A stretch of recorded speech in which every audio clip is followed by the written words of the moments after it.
Watch right now on the Front News Project. This missile will strike the Kremlin. Deadly ballistics from the UK will destroy Putin's lair. Ukrainian special forces sank Russians in the Caspian Sea. Lukoil's drilling rigs have been destroyed.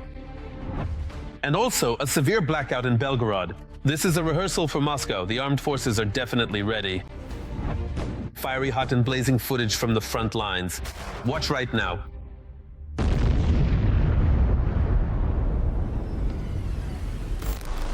Greetings, this is Vladimir Timoshenko with you, and we're starting right away with the most important topic. The United Kingdom is developing a ballistic missile for the Ukrainian Armed Forces capable of reaching Moscow and carrying a 200-kilogram warhead. Details in our report. Let's watch. Britain plans to produce and deliver long-range Nightfall missiles to Ukraine. The intention to manufacture missiles for Ukraine was confirmed by Defense Minister John Gilly, who was in Kyiv on January 8, 2026, when Russia carried out another air and drone missile attack. Gilly emphasized that Ukraine must have the ability not only to defend itself from Russian attacks, but also to strike back. The attacks that took place on Thursday night only confirmed that Putin believes he has the right to act with impunity, striking civilian areas using modern weaponry. We will not tolerate this. That is why we are determined to provide Ukrainians with advanced weapons so they can resist. John Gilly, British Defense Minister. The preliminary missile will be able to carry 200-kilogram warheads and will have a range of almost 500 kilometers. Currently, the UK Ministry of Defence is seeking British companies to design, develop and supply the first 3 test missiles. The preliminary contract value is $12 million. This announcement has been posted on the UK government's website. The United Kingdom is developing new tactical ballistic missiles that will increase Ukraine's firepower to defend against Putin's war machine. As part of Project Nightfall, the United Kingdom has announced a competition for the rapid development of ground-based ballistic missiles with a range of over 500 kilometers, designed for use on battlefields with a high level of threat and strong electromagnetic interference. Nightfall missiles will be able to launch from various platforms, firing several missiles in succession and retreating within minutes, which will allow Ukrainian forces to strike key military targets before Russian troops can respond. Right now, it's about finding companies that can take on this project and quickly produce the missile Ukraine needs. The British are looking for several companies and are holding a competition, or simply searching for someone who could produce a small batch of these missiles within 6 months. We're talking about 30 to 50 missiles. This is a trial batch. Valery Romanenko, aviation expert. The first ballistic missiles developed under the Nightfall project will most likely go into testing at the end of 2026 or the beginning of 2027. Preliminary work on this project has already been underway, and it's possible that Ukrainian scientists were involved. Either this is a purely Ukrainian project or it's a joint project with British scientists. It was said that the development was carried out together with British scientists, but apparently this referred to a development that was created in 1932. Not about all the products, not about the entire missile, but about specific components. Perhaps the engines, the navigation system, the guidance system, or something else. As early as last year, Ukrainian President Volodymyr Zelensky stated that strikes on Russian military infrastructure were already being carried out, not only with UAVs, but also with domestically produced missiles. The Nightfall missiles will become another argument at the disposal of the Ukrainian Armed Forces. The Ukrainian side is ready for scaling up and using their own strike assets on the territory of the Russian Federation. They were referring to the Sapsan and accordingly the Flamingo. In addition, Ukraine's defense forces have scaled up the production of strike drones with a target range of over 1,500 kilometers. Recently, the Wall Street Journal visited one of the secret facilities of the company Firepoint. This is where Flamingo missiles are produced. Company representatives did not disclose the production volume to the publication, but hinted at plans to increase production capacity to 7 missiles, Flamingos per day. Back in November of last year, the Ukrainian Armed Forces confirmed the first strikes with Flamingo missiles. At that time, strikes were carried out on a marine oil terminal, a helicopter parking area, and UAV storage sites at the Kirovskaya airfield, as well as on an air defense radar station near Yevpatoria in annexed Crimea.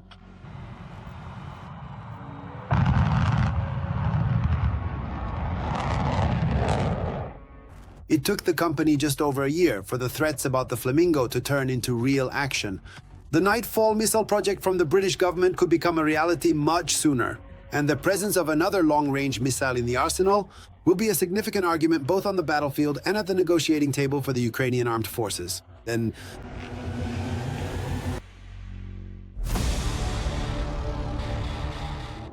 Now let's ask ourselves a question.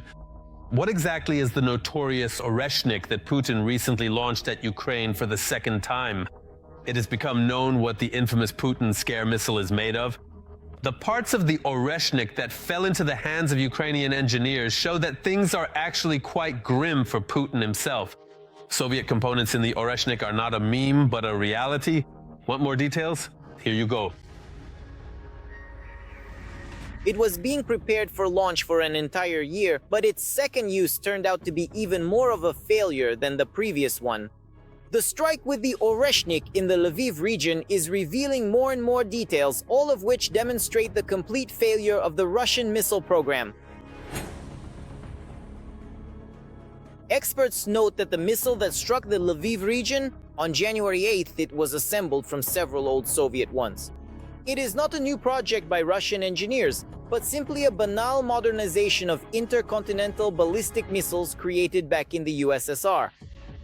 This missile is a modernized version of a standard intercontinental ballistic missile. Why do I keep insisting on this? Because if it were just an ordinary ballistic missile, the Russian Federation would not have notified the United States that it planned to launch a missile capable of simulating the flight of an intercontinental ballistic missile, and in theory, strike Europe or the United States. Ukrainian specialists who studied the fragments of the missile that hit the Lviv region also found confirmation of this version.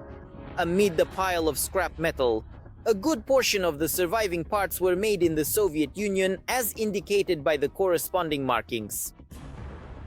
They found old Soviet vacuum tubes. Everything here is old. Old, like this here, for example. Some components haven't changed at all since the days of spaceflight, Yuri Gagarin's era. They are still assembled according to 1950s blueprints and used in modern Russian weaponry, proudly calling it unparalleled. Probably because all the analogs have long since rotted away. There was nothing particularly dangerous about its use. Here's a gyroscope from the missile. Even Yuri Gagarin flew with one like this. Analysts believe that the launch of the Oreshnik had no military purpose.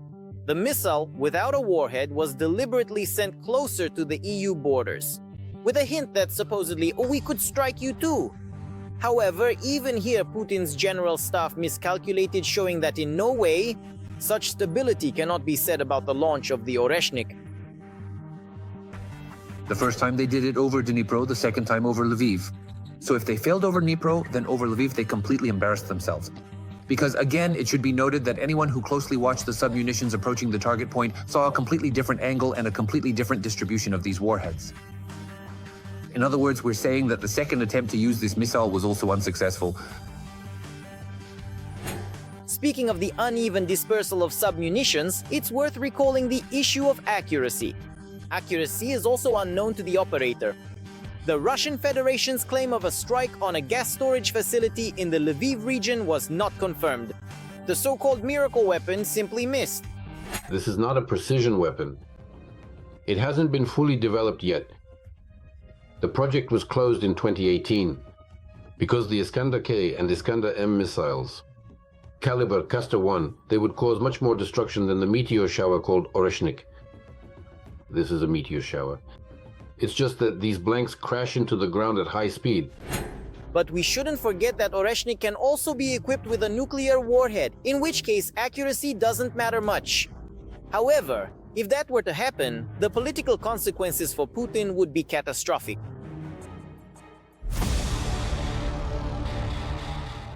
And now let's move to the Pokrovsky direction of the front. Fierce fighting continues. Since the beginning of the day, in the Pokrovsky direction, Russian occupiers have made 21 attempts to push back our soldiers from their positions. In the areas of the settlements of Mirnohrad, Pokrovsk, Nikonorivka, Rodinske, Kotlina, Udakna, Molodetska, Filia, and toward the settlement of Kucherov Yar. The defense forces are holding back the assault and have already repelled 17 attacks. And here is another extremely important topic. Ukrainian special forces struck drilling rigs belonging to the Lukoil corporation in the waters of the Caspian Sea. The strategic weakening of the enemy is reaching a new level. Details and consequences. We will tell you more in the following report. Pressure on Russia and the destruction of its energy resources is reaching a new level. Special Operations Forces of the Armed Forces of Ukraine struck 3 drilling rigs belonging to the Lukoil Corporation in the waters of the Caspian Sea. Among the targets hit were the ice-resistant stationary platforms named after Filanovsky, Korchagin, and Greifer. These platforms are used to supply fuel to the enemy's army. Dear Vladimir Vladimirovich, and since its commissioning, the Filanovsky platform has been in operation. This was a strategic strike and the military knew exactly where to hit. After all, these are legitimate military targets that provide funding for aggression against Ukraine. For Russia, it is a real disgrace that it is unable to protect not only its own fleet, its military fleet, for example, or commercial vessels, for instance, in the Black Sea, but for it is becoming. It is also shameful for Russia that practically any sea area on the planet Earth and even oceans in the Western or Eastern Hemisphere are unsafe for it. And the Caspian is precisely an example of an isolated body of water. Well, not a sea, it's actually a lake, but nevertheless an isolated area that has no shared borders with Ukraine. Yet Ukraine is still able to exert influence there, specifically by striking Russia's infrastructure, its oil extraction infrastructure. This strike demonstrates Ukraine's intention to disrupt Russia's logistical and energy chains by targeting facilities involved in the extraction and processing of resources used in the war. In Russia, which would seem to be incredibly rich in resources, there are now clear problems with oil refining after the Ukrainian Armed Forces struck the refineries. As a result, they are experiencing problems with gasoline. The fuel crisis has also affected the military, who are literally being given very little gasoline at the front. But now the Ukrainian Armed Forces have decided to create problems not only with oil refining, but also with its extraction. And this is very painful for Russia. It's just like the strikes on Russian oil refineries. One strike didn't have much of an impact, the second, third, fourth, and then when there were already 10 to 15, and when the capacity of the Russian oil refining industry in the European part of the country dropped to 50%, that already had an impact. And it's exactly the same here. We're talking about one of the elements of oil production, but one of the most vulnerable ones. Compared to the onshore fields located on the mainland of the Russian Federation, it's specifically the oil production facilities situated there that are somewhat not exactly harder to damage, but it's harder to keep them in a constant state of needing repairs. Because repair work on the mainland, on the onshore part of the country, is much easier to carry out than in the more challenging offshore zone. These are much more costly and much more time-consuming processes, and systematic strikes simply won't allow for the restoration of these oil production facilities. From the Caspian Sea, Russian crude oil is transported further through the Black Sea via terminals. As for petroleum products, they are processed and then also transported. It's important to note that earlier in December 2025, these drilling rigs had already been hit by SPU drones. At that time, the Russian side did not report the strike. Now, after a repeated strike by SSO drones, Russia is also remaining silent for now. As previously reported by Ukraine's Gurmo, due to Ukrainian strikes, Russia has lost 20% of its oil refining capacity, and this figure could approach 60%. Therefore, if strikes continue in the Black, Caspian, and Baltic Seas, it will be possible to create serious difficulties for the Russians. I think that overall in 2026, Ukraine will significantly scale up strikes on the territory of the Russian Federation, targeting its rear areas. Consequently, the strikes as well. Strikes on targets in the Caspian will occur more frequently and with more serious consequences. Therefore, I think, yes, this will be turned into a systematic effort, which will be much more scaled up over the course of this year. The great superpower is losing more and more, both financially and in terms of resources, in this war. From Kiev, it took just 2 or 3 days to block Russian drilling platforms. Earlier, they were shouting that they would have an easy passage through Ukraine. Now, however, they are keeping quiet about the fact that the largest and most nuclear-armed country cannot protect its own facilities. I wonder, was this Putin's plan?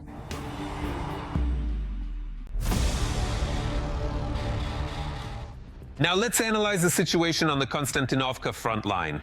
The enemy's army And here they're up to their usual tricks. On the Konstantinovka front, the enemy tried to break through our defenses 13 times. Near the settlements of Konstantinovka, Alexandra Shultino, Pleshchevka, Shcherbinovka, Ivanopolia, Rusinyar, and towards Sofievka. The fighting continues. And this is a telling blackout. In Belgorod, hundreds of thousands of Russians are without electricity and heat, severe frosts. The city is on the verge of a humanitarian catastrophe. This is what Putin has achieved with his barbaric shelling of Ukraine. My colleagues will tell you more in detail. They threatened on TV screens that they would turn off the lights in Ukraine and all of Europe. But in the end, they got a total blackout in Russia itself.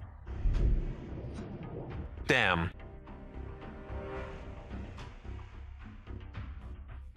That is all. There is nothing left in the whole city. A series of explosions preceded the power outage in the entire Russian region. Around midnight, sirens were activated in the Belgorod region, and approximately 10 minutes later, Ukrainian Armed Forces drones struck the occupiers' energy infrastructure. Here comes the drone flying. Airplane small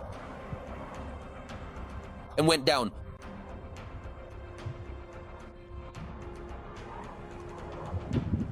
Oh. So I wonder, where exactly is the air defense?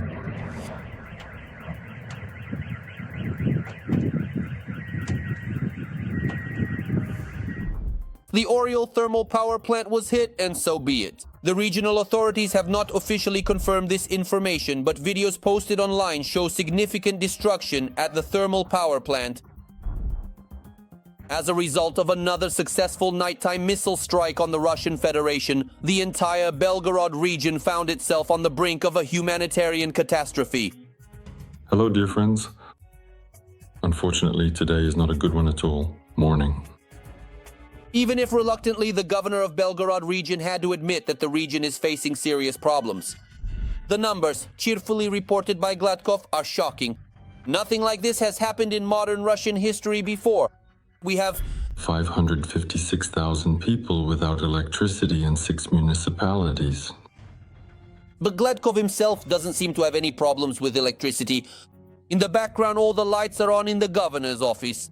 Meanwhile, the Kremlin official continues to shock with the scale of the outages in the region. First part, 1,920 apartment buildings, almost 200,000 people without water and sewage. The main thing is that it's not worse than in the DPR, joke other Russians online about their fellow citizens. The complete paralysis of a major city's life support system in the middle of winter doesn't even elicit a shred of sympathy. No one in Russia is in a hurry to start fundraisers or bring warm clothes and hot food to the people of Belgorod anymore. The local authorities are practically doing nothing as well. They only express deep concern and promise to form working groups for consultations. Meanwhile, in the region, people without heating and electricity are literally starting to freeze to death in their apartments. We aren't liable for these deaths. Incidentally, soon the number of people who have died from the cold in the Belgorod region could reach hundreds, if not thousands. Because of the powerful Baltic cyclone named Francis, the entire region is now literally being buried under deep layers of snow. Well, we are just witnessing a major weather event that is transforming the landscape right before our eyes.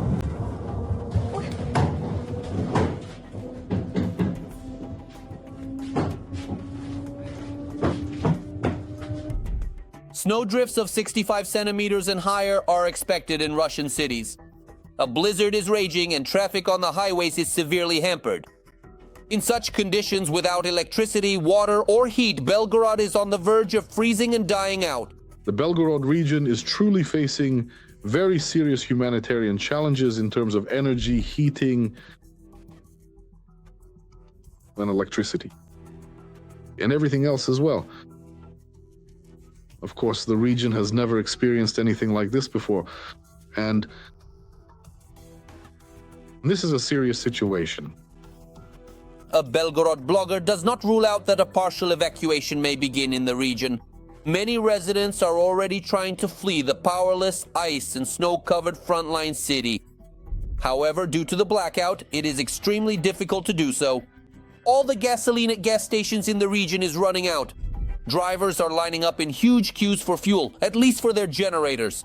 This is exactly what the incredibly long lines at local gas stations for emergency generator fuel look like right now.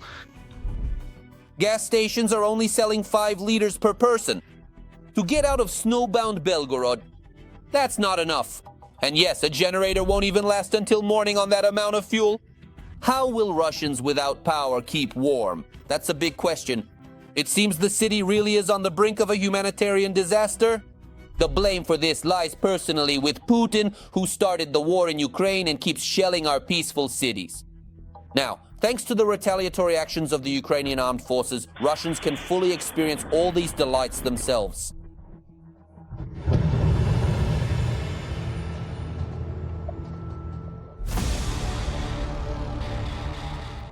And now let's move to the Alexandrovka direction of the front. The enemy is becoming more ferocious here as well. On the Alexandrovka front, Ukrainian defenders repelled 7 enemy assault actions. The enemy is trying to advance near the settlement of Zlogoda and towards Novozaporozhye. One combat clash is still ongoing.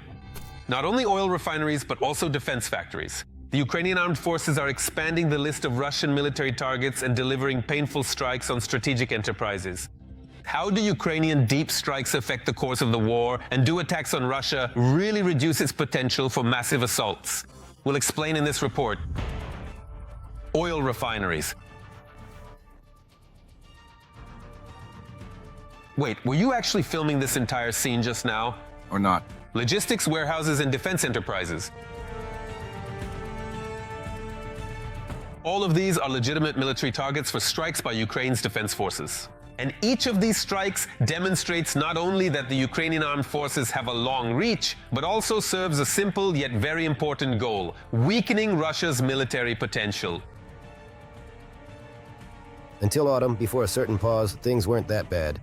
Until autumn, before a certain pause, there was not a single region of the Russian Federation bordering Ukraine that had not been hit in the oil refining sector. In each of these regions, the relevant enterprises were damaged and destroyed. Next, Ukraine moves on to striking power generation facilities and enterprises of particular interest and importance to the Russian Federation in terms of the production of weapons, military equipment, ammunition, or related components. And that is precisely why we are talking about a sustainable strategic concept of conducting hostilities in the deep strike style. In the first week of January 2026, Ukraine successfully struck a large Russian artillery arsenal in the Kostroma region. There, it's burning. That's it, it's being evacuated. There you go. That orange stuff, that's like smoke. The Energia defense plant in the Lipetsk region and several dozen other oil infrastructure facilities in Russia. From January 2nd to 7th, unmanned systems forces attacked 21 enemy targets.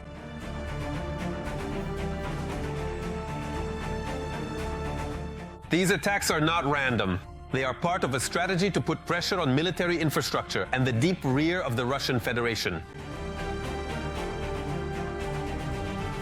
Our goal is to inflict maximum damage on what we call the military economic potential of the Russian Federation. And now let's talk in numbers. As a result of Ukrainian deep strikes, so in 2025, Russia lost about $21.5 billion. This is a direct indicator of the scale of the impact Ukrainian strikes have on the enemy's economy and military capabilities. But there is another, no less important result of Ukrainian attacks on Russia's strategic targets. Each such strike is a postponed or thwarted attack on Ukraine. this is already having an impact because just imagine, if we weren't able to do this, how quickly Russian industry would be developing. After all, instead of preparing another attack on Ukraine, Russia is forced to redeploy air defenses, change its logistics, and spend resources on protecting its own territory. Of course, Moscow is trying to retaliate against Kyiv for strikes on key defense targets. Although it's important to understand and remember that Russia doesn't need any reason to attack civilians and civilian infrastructure. After all, the Kremlin wants to destroy Ukraine and is willing to do anything to achieve that.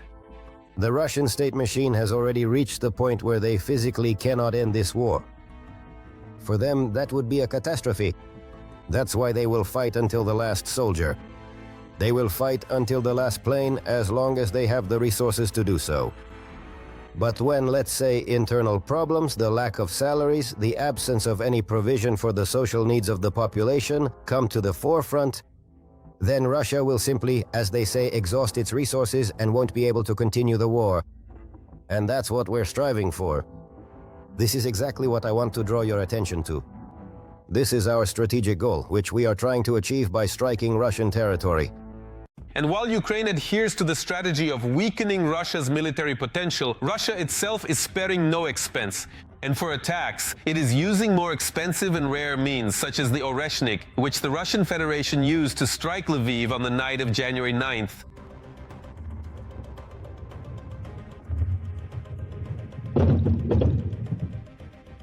This proves AFU strikes are hurting the Kremlin's military machine, and Ukraine is on track.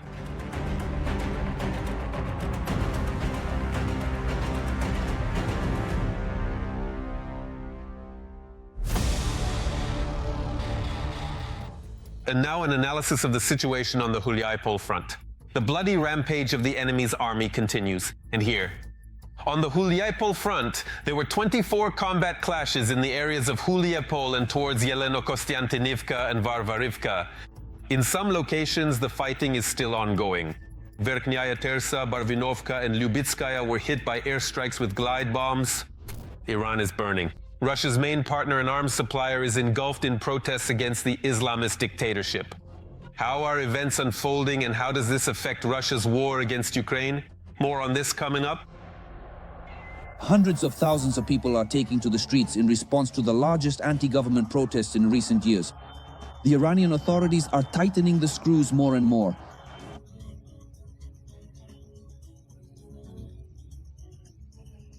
The Islamic Revolutionary Guard Corps has declared the instigators to be terrorists. Iran's Crown Prince, Reza Pahlavi, who currently lives in the United States, has called on Iranians to intensify the protests. Your renewed and glorious presence on the streets of Iran has been a crushing response to the threats of the treacherous and criminal leader of the Islamic Republic. Our goal is not just to take to the streets. Our goal is to prepare to seize and defend the centers of the cities. The protests began on December 28th in Tehran, in response to massive inflation and the collapse of the local currency. Initially, the demonstrations did not have a political motive. Over time, they escalated and took on an anti-government character in response to the looming threat. Iranian security forces and the army opened fire on opponents of Ayatollah Khamenei's regime.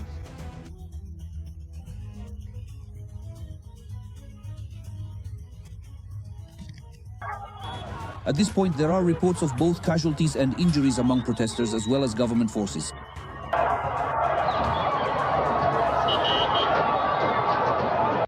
The authorities have completely shut down the internet. The only way to communicate with the outside world is through Starlink terminals. Western media report that at least 200 people have died during the harsh and bloody crackdown.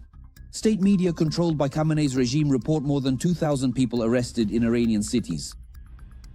Last night in Tehran, a group of vandals and rioters came and destroyed a building that belonged to the state, to the people themselves, just to please the President of the United States.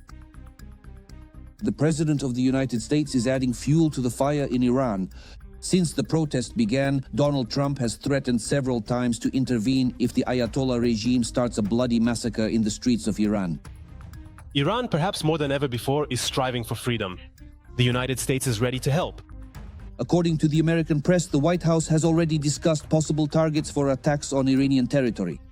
Sources at the Wall Street Journal report that the US may carry out a large-scale airstrike on several Iranian military targets. The Americans will help defend freedom in Iran, but how exactly this will be implemented is truly hard to say, because Iran, like a wounded animal, can bite back and bite back quite painfully. Official Tehran has already stated in principle that if there are acts of military escalation from any US bases in the region, this will completely free their hands for a retaliatory strike.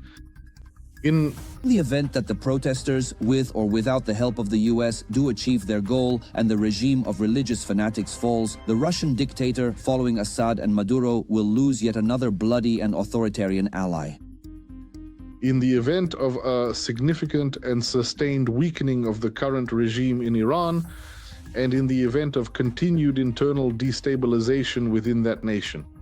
And if the administration of the United States of America really does get involved in these unfolding events, then of course this will inevitably weaken the Putin regime, because he will be deprived of his primary strategic partner and lose crucial geopolitical and military arguments regarding the ongoing war against Ukraine, of course. Putin will lose an ally in Russia's war against Ukraine. Tehran helps Moscow economically by circumventing Western sanctions and in addition also provides military technical assistance. The Shaheds appeared, yes, that's the name of the Iranian drones that were purchased en masse from Iran and were modernized during the course of the Russia-Ukraine war. And in fact, Tehran, as far as we can tell, helped to scale up the production of various types of drones, including on the territory of the Russian Federation. That's all for today, but very soon on Front News. New exclusive reports from our journalists in the hottest spots of the war, obtained so that you know the truth. This was Vladimir Timoshenko with you. Take care of yourselves and your loved ones.